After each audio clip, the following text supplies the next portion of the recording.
Ladies and gentlemen, good morning, good afternoon, good evening, depending on what time it is where you're watching this. My name is Walter Hurd. I'm excited to have everybody on the line today for the TAP Town Hall briefing. I'm the National Director of the Army's Transition Assistance Program. As you all probably know, about 100,000 soldiers a year transition off of active duty and come through this great program that we offer. This is the largest military transition assistance program on earth. So we're happy to have you here today at our town hall. We have a lot of good things to cover, a myriad of topics. So take notes and let's get going. Let me see the first slide, please. Dean Hess is going to be running the slides this morning. We are recording this, just so you know. I'll ask you, of course, to mute your microphones and your camera. If you have any questions, you can put them in the chat box, and we'll have a time for questions at the end, and we'll certainly get back to you. The last comment there, any questions you have later, email them to us or comments or whatever. We've got multiple people that check that email throughout the day, and our job is simply to disseminate information today. That's why we're here. Let's see the next slide. So here's what we're going to talk about today, really three major topics. Number one, we're going to talk about something called T-SCARS, Transition Service Members and Counseling Reporting System. We're going to learn a little bit about it and where we are and where we're going. We're going to talk about the Career Skills Program and Skill Bridge programs, where we are and where we're going with that program as well. And then we're going to talk about tactical connection, how we connect. I call it Joe with job, the soldier with an employer. And then we're going to wrap up and pass on a couple more things. So let me start off with the next slide. Dean Hess is one of the great members of the program office up here at Fort Knox, Kentucky. His office, his desk is right outside of my door. And he was tasked, among other things, years ago, to develop and then fine-tune a system that allows us, as the Greek philosophers said some 3 millennia ago, to know thyself, know ourselves as individual transitioning soldiers, know ourselves as counselors, know ourselves as units, companies, battalions, brigades. So, Dean, I'll ask you to talk to us about T-SCARS. Go ahead.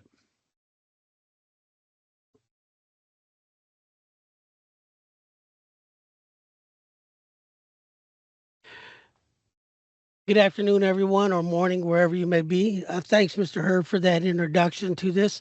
I'd like to take a couple of minutes just to talk to you about the Transition Service Member and Counselor Reporting System, T-SCARS. It's been going for about 18 months now.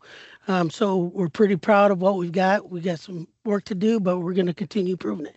As you see in this slide right here, this basically tells us that soldiers have the opportunity to go in and conduct their TAP 24 hours a day, 7 days a week on their own soldier portal. Okay, it gives them that. Commanders, you have the access to do the same thing. If you're winding down, you can look at your stuff during midnight hours if you deem necessary. So some of the benefits to T-SCARS is one, it's a one-stop shop for commanders, soldiers, and commanders. Like my boss likes to say, vision it as a warehouse with 3 doors. And each door will take you to the same information just from your point of view. So commanders has their door, soldiers have their door, and counselors have their door. It allows them to use this securely, review data as needed, delivers real-time and always current accurate data. For decision-making purposes, this allows commanders to make those decisions, do planning as necessary to ensure that they get the soldiers to start TAP on time, but yet still plan their missions accordingly.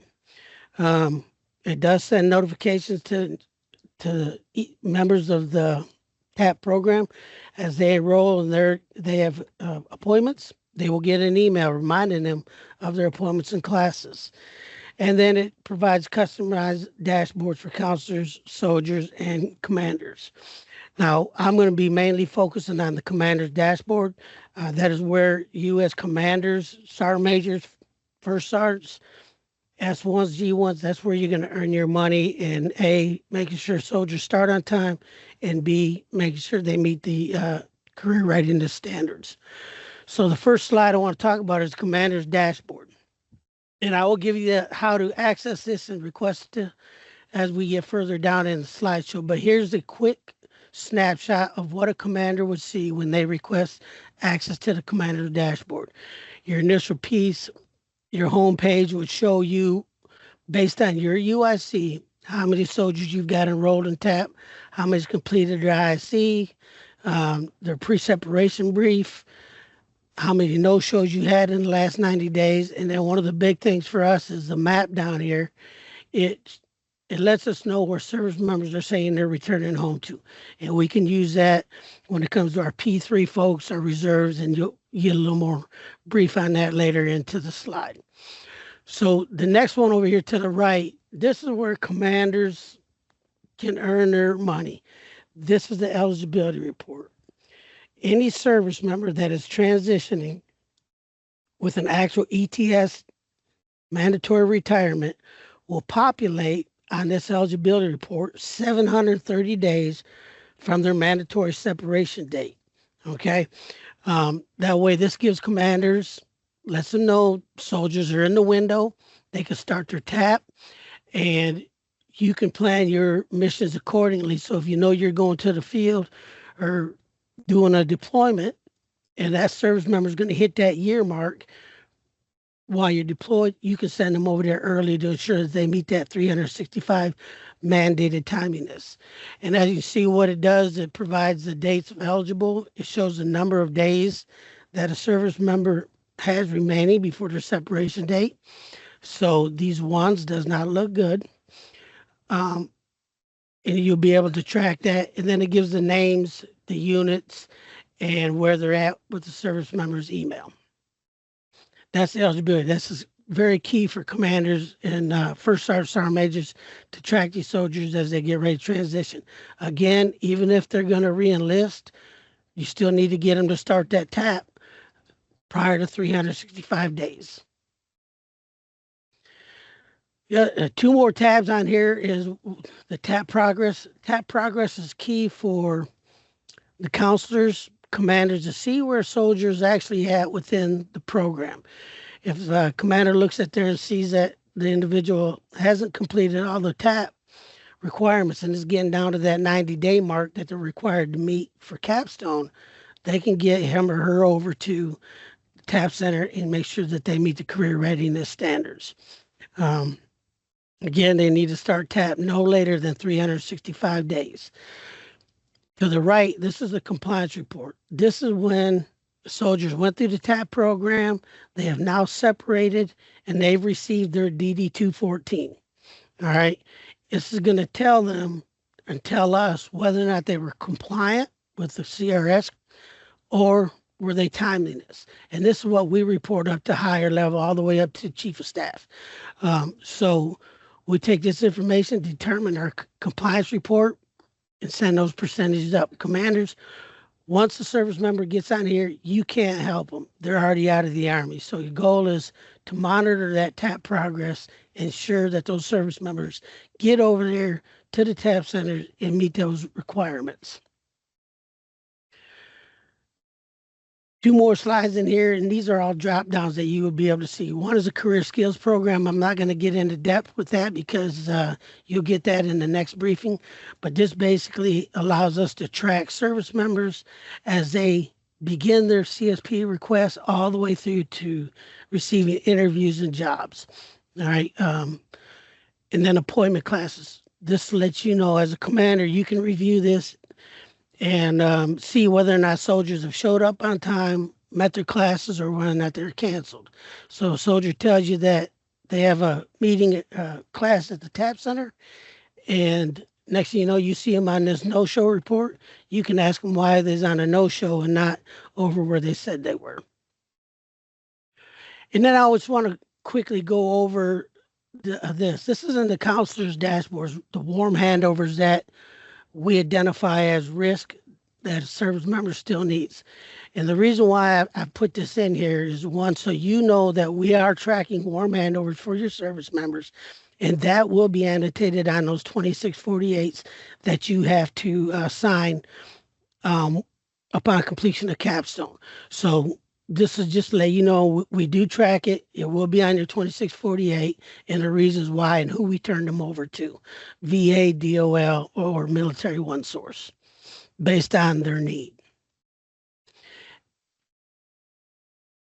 Okay, then the next thing, I just quick briefing on the soldier portal. This is what a soldier will see when they go into their door.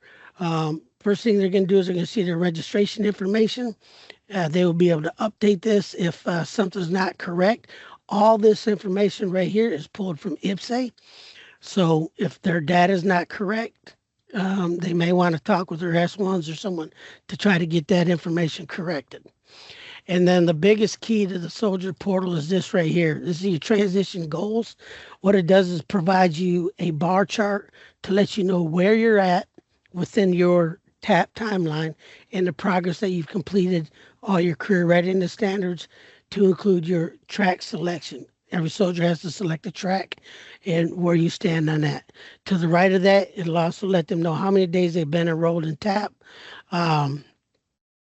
It gives them their counselor's information, the name of their counselor, the number of how they can get a hold of them, and the hours that that counselor would work. And then last but not least, this is how you're going to gain access to the commander's dashboard. Again, first sergeant, sergeant majors, commanders, S1s, G1s.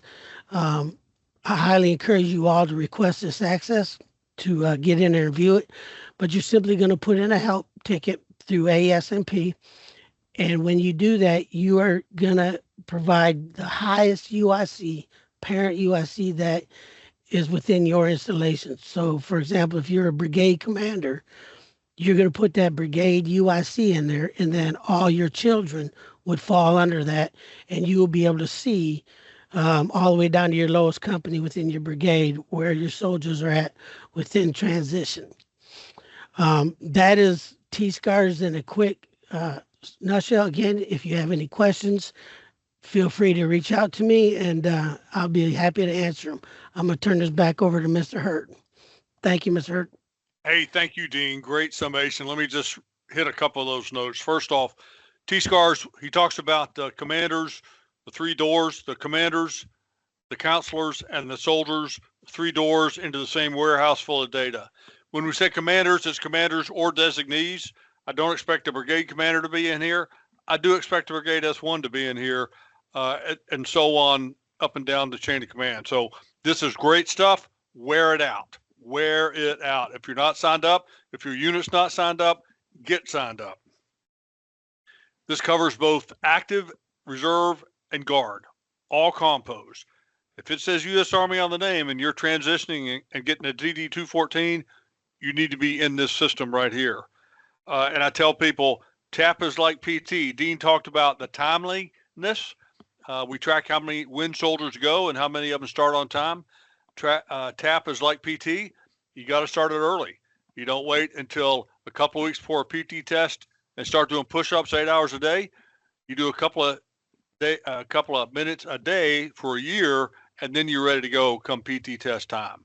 So I appreciate everybody's interest. And again, all this stuff that you just heard, and this tool we just heard, and SkillBridge that we're going to talk about in a minute, are wrapped up in a quarterly report we send to the Chief of Staff of the Army. I was on the phone just 2 or 3 days ago with the Chief of Staff of the Army's office. They were asking for some clarifying comments on here. What's the bottom line with this? So they look at it. They look at it at the ACOM level, and then the ACOM commanders look at it at the kind of the 3-star level, and then below that, the division level, all the way down to Alpha Company. We track and report this stuff all the way up to Congress, but initially to the Chief of Staff of the Army. So I appreciate that report. Now let's shift gears a little bit. Dr. Alina Schneev is going to talk to us about the Career Skills Program and SkillBridge. Those two are getting more and more together, and I think she's going to cover that. About 10%-ish of the soldiers who transitioned off of active duty, so about 10,000 out of 100,000 last year, did SkillBridge or Career Skills Program. The main effort, make no mistake, is the younger, more at-risk soldier. So this whole Career Skills SkillBridge thing is built to focus on the younger, more at-risk soldier. and that's what our policy drives. So, Dr. K, off you go, please. Thank you. Good afternoon, everyone. Mr. Hurt, thank you very much for the introduction. So let's talk about Army Career Skills Program and SkillBridge. In general, when it comes to transition, soldiers have a choice of 3 pathways. They can choose to participate in an Army Career Skills Program, in a Department of War SkillBridge program, or they can take the route of an individual internship. Honestly, the main difference between the 3 options is the type of an MOU that a provider has on file. So our Army-approved career skills programs include established, pre-vetted programs with formal Army MOUs.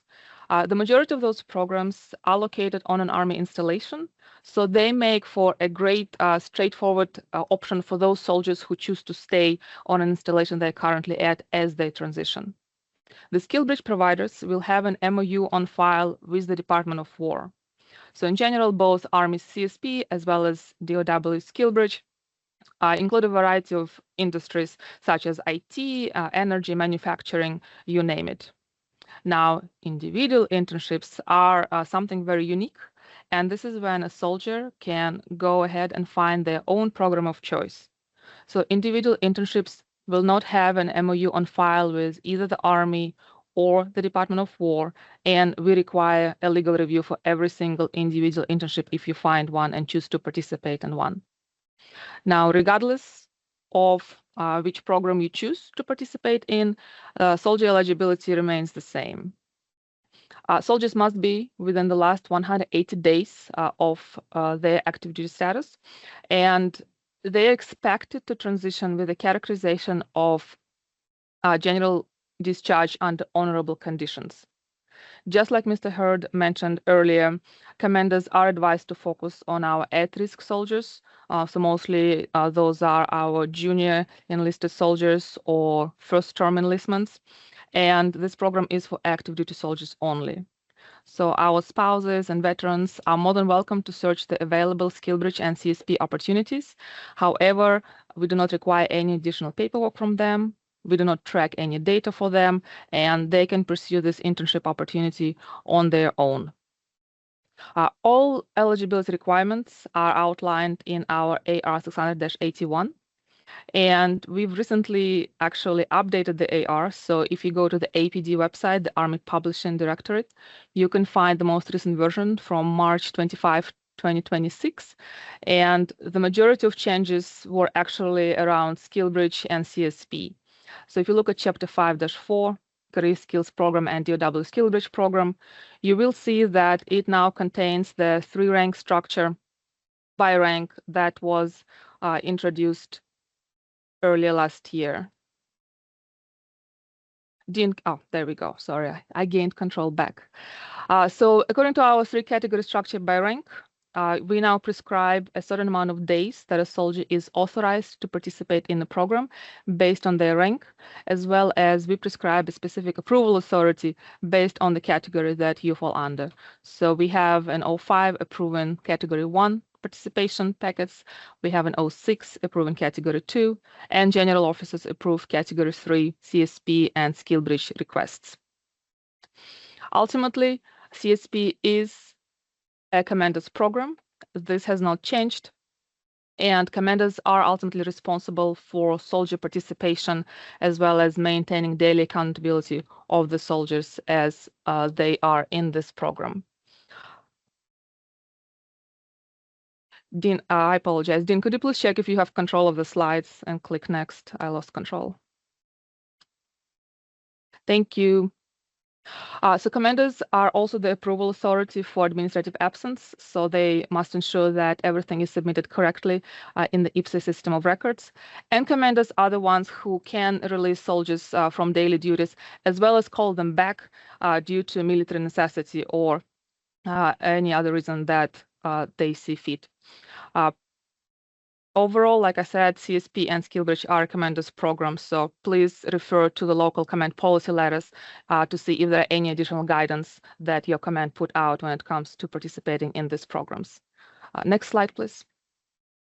Thank you. There are several ways for you to research available CSP and SkillBridge opportunities.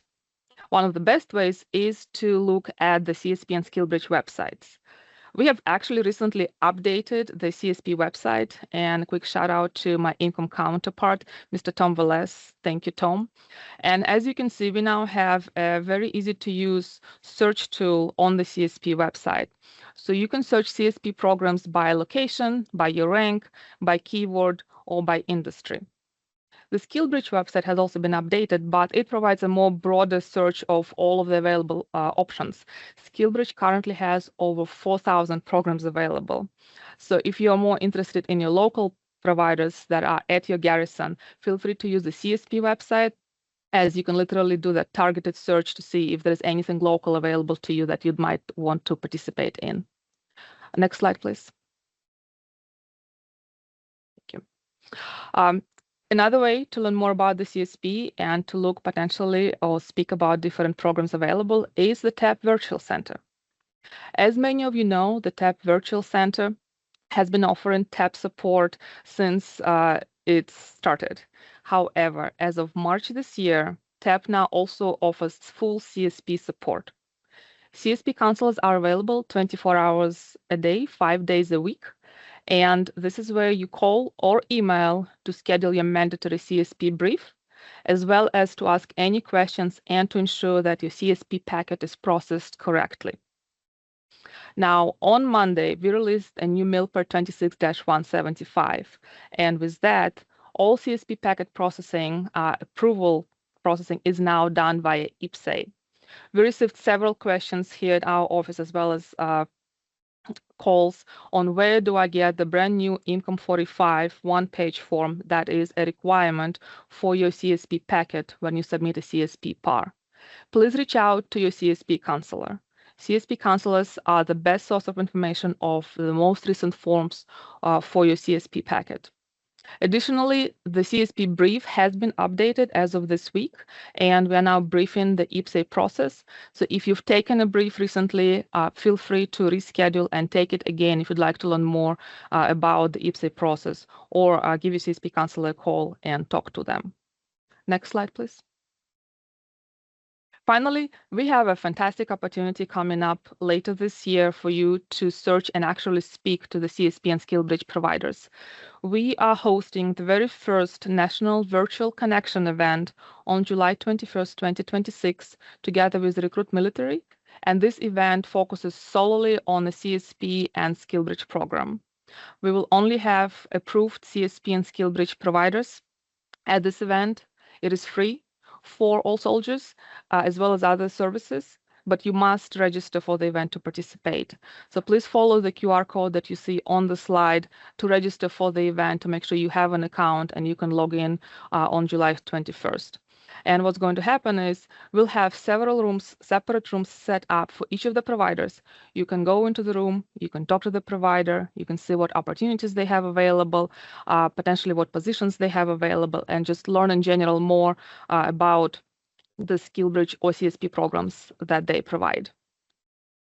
So to wrap things up, soldiers can choose one of three pathways when it comes to CSP or SkillBridge. Eligibility is in accordance with AR 600-81 that now includes the additional rank restrictions that were introduced in the MILPER earlier last year.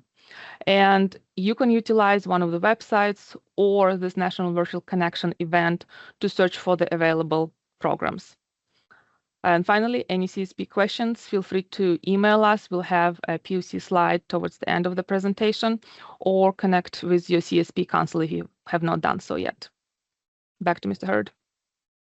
Thank you, Dr. K. Lots of good information about Career Skills Program and SkillBridge. Again, we're in the process, and more to follow, of kind of bringing those two together to simplify things. We get a lot of questions about these from the field, from up the food chain, from Congress, you name it. I want to encourage everybody, remember, TAP includes SkillBridge. Most of TAP, the connection piece is mandatory. Soldiers must meet the career standards. Soldiers may execute a SkillBridge or a career skills program. And that's the operative term. Must do some of it, may do the rest of it. So about 10% or so of that 100,000 soldiers a year do a skill bridge or a CSP event. We're excited about that. We just recently merged some of that approval into IPSA, put that out just a couple days ago to Millport. Get a copy of that and become familiar with it. As you know, there we are copying or we are merging the two, and then the approval process for this works. Not the approval, the information process works through the virtual center. That's a fairly new change based on some maneuvering we've got around here. So we're excited about this. This is a good thing. The main effort, the young at-risk soldier, about 10%. So let me back up and give you another perspective. TAP has two essential tasks. We must prepare the soldier. We, up and down the food chain, in the program and the TAP center, and your company, battalion, brigade headquarters. Number one, we must prepare the soldier. Number two, we must connect the soldier. That connection is much harder. Connect the soldier with the job or school or whatever they want to do as part of their post-transition plan. Most soldiers, as you would expect, need and plan to get a job after transition, whether they're ETSing, demobilizing, retiring, doesn't matter. Almost all of them, almost all of us, continue to work in some manner and get a paycheck, hopefully. So that's clearly the most significant numerically need for those soldiers. So Eric Cogdell, another one of the great program analysts up here in this office, is going to talk to us about the connection piece. So Eric, please take over. Thank you, Mr. Hurd. As Mr. Hurd said, yeah, I get to talk about the second part of our medal, which is connect. So what is the one thing that most soldiers want when they transition? Over 90% of all of soldiers want a job. They need a job for multiple reasons. And we are here to facilitate that, the initial part of that. And we get the questions all the time from both sides, from the soldier and the employers on both sides of this chart. Soldiers ask, well, how do I get a job? What do I need to do? Where do I need to start? And on the far side, to the right side of this slide, you see the employment industry. All of these companies out there, they are wanting human capital from the military, from the Army. They want to hire soldiers. There's more job openings out there than there are soldiers that can fill those positions. So how do we do that? We connect. You see right there, the first line of defense is the transition counselor. Transition counselor talking to the soldier going through the transition. They have prepped them. They went through all the prerequisite classes. They've started their resume. They're at one phase or another. And how do they connect the soldier to the employment industry? You'll see a whole list of them there in the middle. We're going to talk just a little bit about the ones that are highlighted: the Recruit Military Employment website, the Reserve Component Maximization, and PAYS. Next slide, please.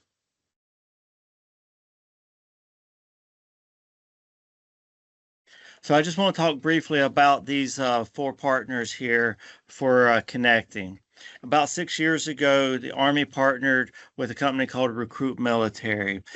Their sole purpose is to connect soldiers, veterans, their spouse, their dependents, anybody associated with the military to meaningful employment with the companies out there.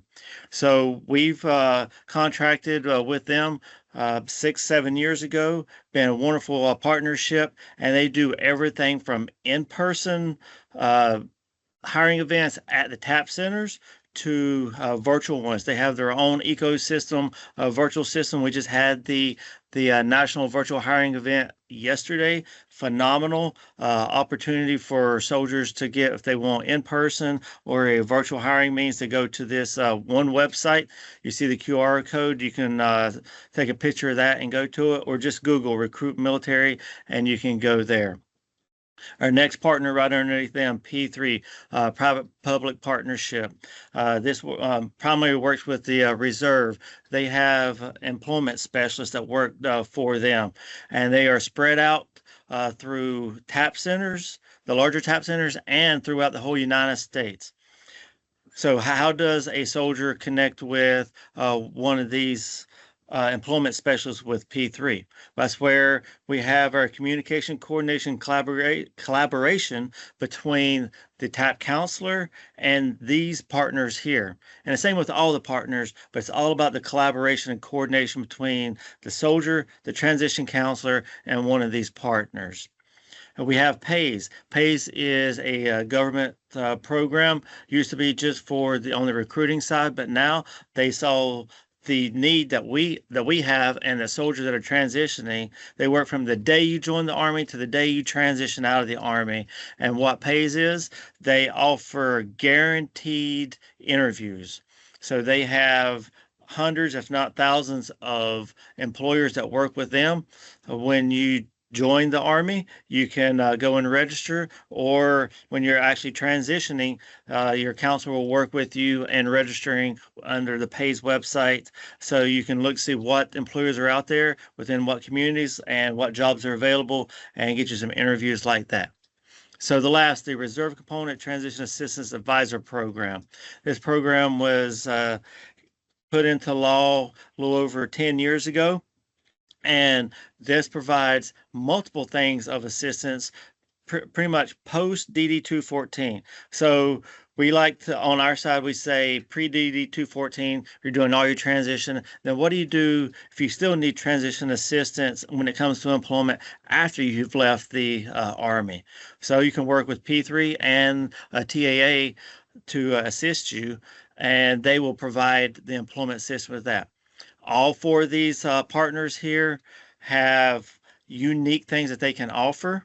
They all work with a lot of the same companies, different companies, down to the little cities, to the states, to federal agencies. They have everything that you ever want. So I ask you to explore all options: recruit military, PAYS, P3, and the TAA program. You have all three QR codes here. You'll have access to these QR codes after this town hall, and that's pretty much for that. Like Mr. Hurd said, we have two metal tasks. We got to prepare and connect. Tactile connection is we're connecting with them with that. So with that said, thank you, Mr. Hurd, giving me this time to talk a little bit about the tactile connection and the number one thing that soldiers, when they transition, are doing. They're looking for a job. Thank you, Mr. Hurd. Thank you, Eric. And for those in the audience, you just heard from almost the entirety of the program office here. Pretty small but mighty group. Talked about a lot of key tasks today: the preparation tasks, the Skill Bridge, the CSP event, and then the T-SCARS communication piece. I want to take just a couple minutes and give you a preview of coming attractions. How about that? A couple of things we're working on here. 3 initiatives I'll talk about. One is to integrate AI. We've heard about artificial intelligence. It's all over the internet, TV shows, political ads, you name it. And we're working to get it into TAP. Specifically, we've run several pilots over the last few months. How to better integrate AI in a couple of our TAP classes. So, number one, effective just a couple of days ago, we added a few minutes, maybe 5 minutes or so, to the individualized initial counseling event, which everybody takes in person. They're all going to get about a 5-minute or so presentation, kind of an intro to AI. There are some risks, as you would expect. Don't put your Social Security on there. Don't put your bank account. Don't put that kind of personal information, of course, but there are also some huge advantages. As most of you know, in just a few minutes, you can get not the final answer, but you can get maybe a 75% solution on things like budgets and resumes and that sort of thing. The second thing we're going to do at the end of this month, starting at the end of this month, 1st of June, all financial management classes, which everybody must attend to some level, is going to have an AI integrated piece in there to help you make your budget. Again, it's not going to give you the final budget, but it's going to give you a pretty good draft, maybe 75% or so during that class. If you want to start before the class and get started, you're just that much further ahead. And again, TAP is like PT. If you do 10 extra push-ups today, it's all going to be good, and it's going to be even better when the PT test comes. So we're working on that. I will tell you, those are kind of what I call the 25-meter targets.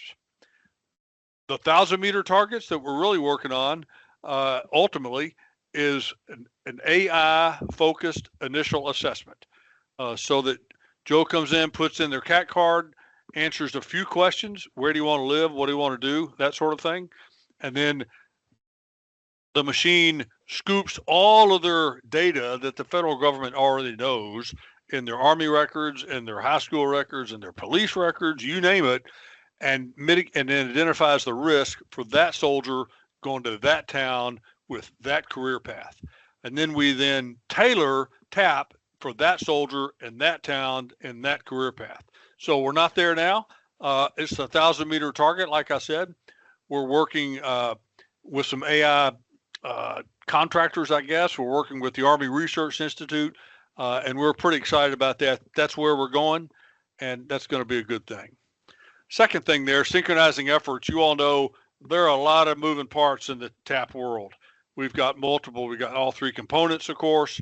We've got a host of federal entities, and then we have more nonprofits that I can even count. So we're always trying to synchronize those, get the best bang for the buck out of each of them, and make some money there. And that's a work in progress. We're recently going to talk about a pilot with a particular nonprofit to help that connection piece that Eric was just talking about a few moments ago. So more to follow on all that. And then finally down there on the bottom, and we covered this to some extent when Dean talked a few minutes ago, know thyself. We've got to synchronize all the data. Uncle Sam knows a lot about you and me, and we've got to get that into one piece so the soldier and the counselor and the commander can really look at that to help assess your risk, and it's all different. All right, so in a minute, we're going to have some time for questions. Let me go to the next slide. This might be the most important slide. So for questions that you have now that we missed or somehow didn't answer or can't answer, or questions that you have tonight at midnight or tomorrow or next week, look at the email addresses here in the upper left and send us a note. We check them all day, every day. And if it's a question about career skills, about regulation, about how to get access to T-SCARs, put it there and we'll get it to the right person. We'll get it answered and we'll reply to you. Several of the questions I've seen here in the chat box are about access to T-SCARs. How do I get plugged in? So rather than talking through that right now, the way to do it is send a note to that address and say, hey, I'm Sergeant Smith here in 1st Battalion. I work in the S1 shop. The boss told me I need it, or maybe the boss didn't, but I want to have access. How do I do it? And then Dean will plug you in and get you moving. Okay, let's look at the next slide. This also might be one of the most important ones. So not only will this presentation be on our YouTube channel, but each of, I think, 24 or so monthly podcasts are on the YouTube channel, several of these kind of presentations. So take a picture of these and follow us, please. Follow us. Facebook has something like 55 to 60,000 followers. We put a lot of good marketing material out there all the time. Job opportunities, changes, updates, opportunities, etc. LinkedIn, we've got a much smaller following because we had to change our LinkedIn addresses based on some Army regulation stuff, but we're growing that. So like us on all of those, and then get on YouTube and just look and see what kind of things we've got under the Human Resources Command TAP page. That's where they're all located. Like I said, about 24 or so podcasts and a bunch of presentations kind of like this. So we need you to get out there, and more importantly, you need to get out there, and your soldiers need to get out there and look at that stuff. Okay, so let's see. If you have any questions, sound off, please, in the box, and we'll try to answer some. Now, I saw one earlier, and Dr. K, I'm going to put you on the spot here. What's the timing when we send a CSP or a SkillBridge packet into the Virtual Center? What's the start to finish time on average? Over. Hello. I think it varies depending on how complete the packet is when the service member first reaches out to the CSP counselor. So it will depend on, one, what required paperwork is missing, and then two, it also will depend on how soon the command will actually sign their packet. So there are several options. I know I saw a question on how soon the emails are expected to be answered to, and another expectation, the goal is 48 to 72 hours. So I'll kind of answer two questions with one answer. Well, that's a good question. While you've got the mic, I'll give you this one that just popped up.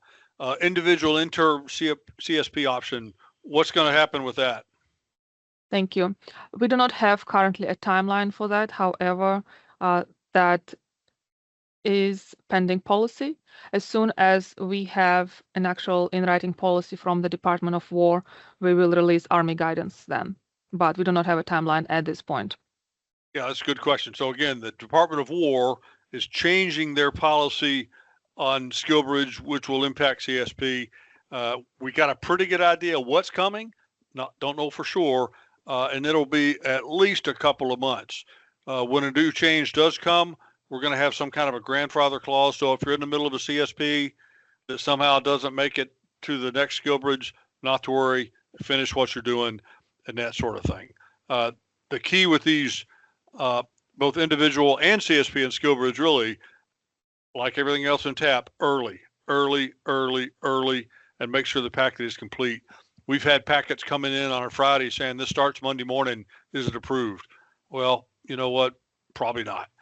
So earlier is always better. One of the questions we saw up there, the IPSA inclusion is for both CSP and SkillBridge. Again, as far as IPSAs are concerned, that's they're pretty much synonymous. All these slides are going to be added here as soon as you get on that YouTube channel, like I mentioned ago, and you'll be able to see these slides and go back and review, spread them, give them to all your friends, and check out some of the links. All right, we've got a question from Chief Trujillo, and I'm sure I mispronounced that. I apologize. Yes, good afternoon. Can you hear me? I can. Okay, perfect.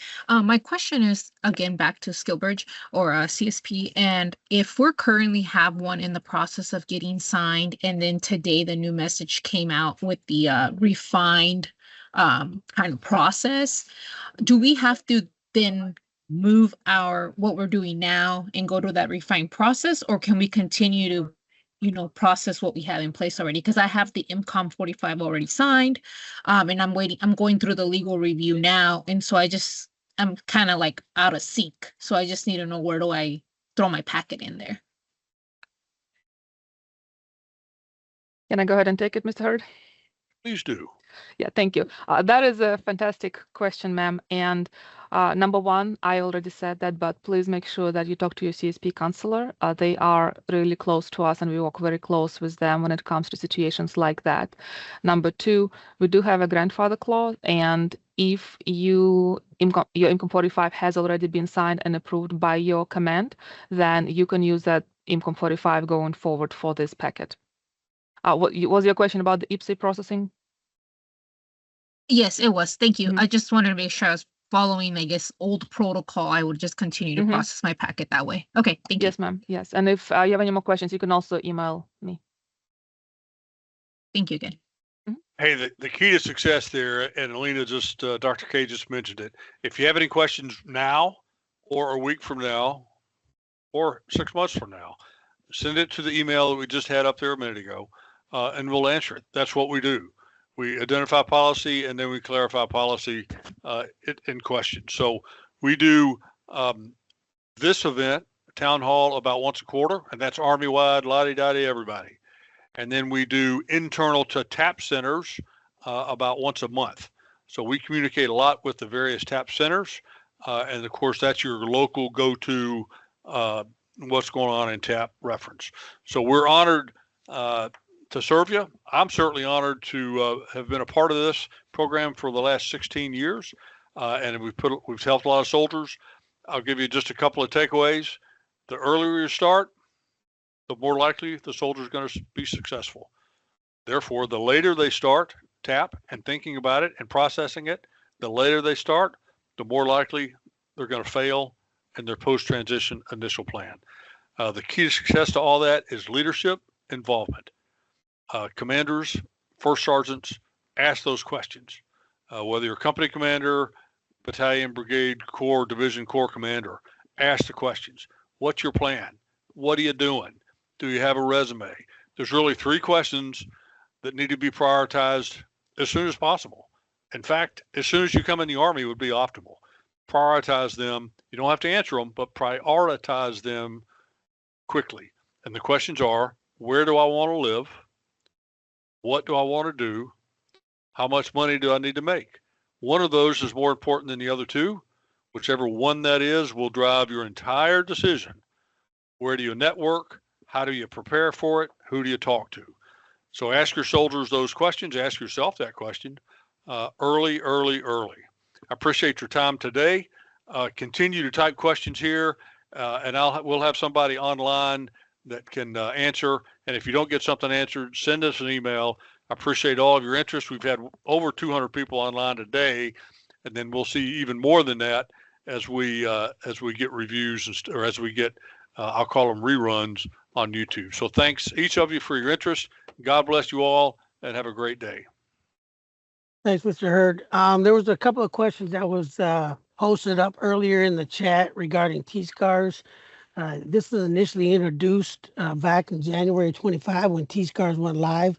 We held a town hall meeting for the field to give them the initial impact of what was happening with T-SCARs when it went away from Cap 21. Currently,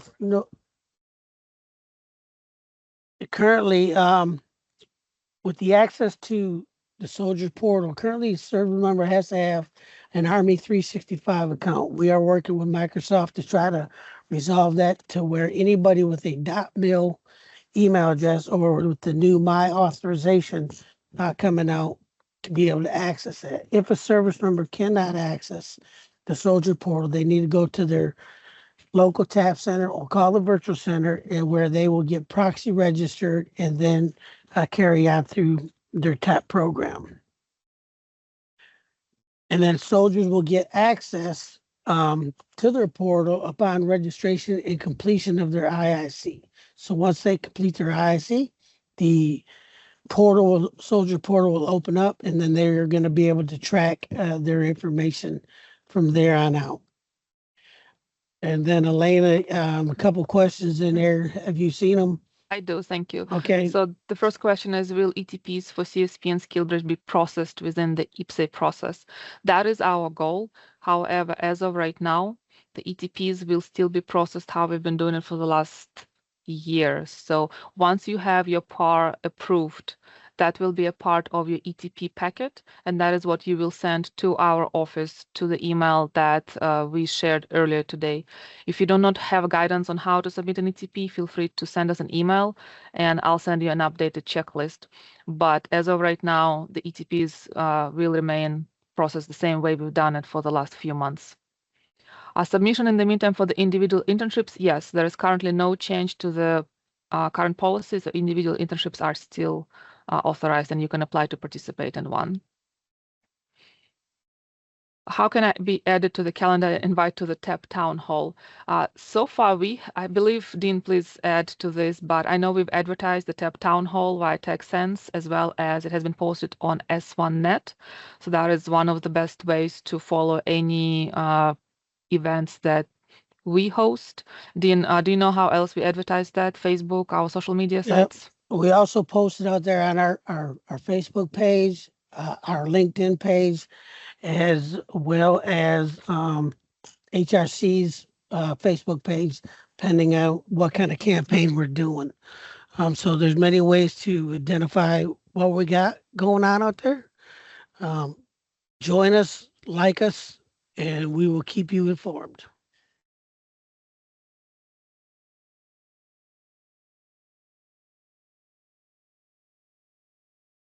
Question about the commanders and being encouraged to approve SkillBridge packets. I think one of the goals of going into IPSA is to make sure that we have better visibility of the timeliness on how long it takes to approve or disapprove a packet. So we are definitely going to keep an eye on that now that we'll have IPSA processing times available for us.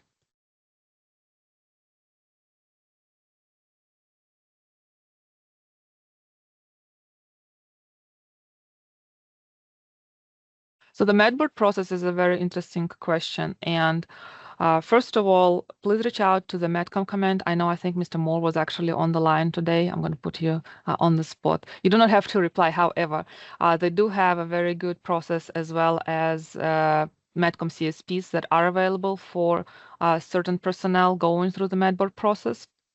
If you'd like to participate in a regular CSP or SkillBridge, then you can once you reach the medical determination point. Once you reach the medical determination point, it helps us actually see where you fall within the 180 days, because you must be within the last 180 days to participate in the program, and that is law, so we cannot change that. But please reach out through the Medcom command, and like I said, they have a good program in place.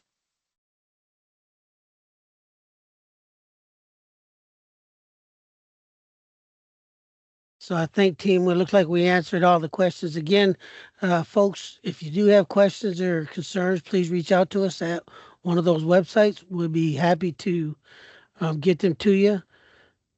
Are you able to send career fairs or other heavy marketing items to someone in place on MCOM Facebook? You can send them to us. If you looked at the right here, we have our Stratcom email address that's on here. So you can send that information to our Stratcom webpage, or I'm sorry, mailbox, and we will be able to get that downloaded and put that out on social media, and we will coordinate with MCOM to get it out there on their Facebook page as well. So seeing no other questions, again, we're going to try to get these slides downloaded into this chat. I think because we're recording right now, we can't do it. So we will get it in there as soon as this recording stops. But other than that, I thank everybody for attending. I'm sure from the rest of the TAP team, we appreciate your attendance and look forward to assisting you further down the road. Take care, everybody, and have a great Memorial weekend. Thank Have you a all. great weekend, everyone.